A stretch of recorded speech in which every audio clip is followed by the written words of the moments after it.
కాసులను ప్రతి 100 కాసులకు 1 కాసు వడ్డీ ఇచ్చేటట్లుగా యుగాంతం నాడు అసలు ఇచ్చేటట్లుగా 1 నోటు రాసి ఇచ్చి డబ్బు ఇవ్వమని అడిగారు. దానికి కుబేరుడు నోటు రాసి ఇచ్చినందుకు సంతోషమే, కానీ యుగధర్మం అనుసారంగా సాక్షి ఉంటే డబ్బు ఇస్తాను అని కుబేరుడు బ్రహ్మవంక చూస్తూ అంటాడు.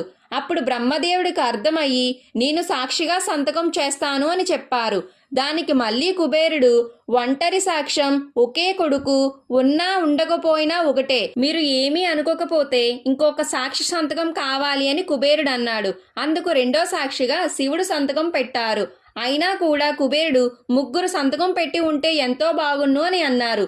మూడో సాక్షిగా ఎవరా అని తల పైకెత్తి చూస్తే అశ్వత్థ వృక్షం మూడో సాక్షిగా ప్రభు నేను సంతకం పెడతాను అని అంటుంది. 3 సాక్షి సంతకాలు పెట్టిన తర్వాత కుబేరుడు వెంకటేశ్వర స్వామికి 14 లక్షల రామచంద్ర ముద్ర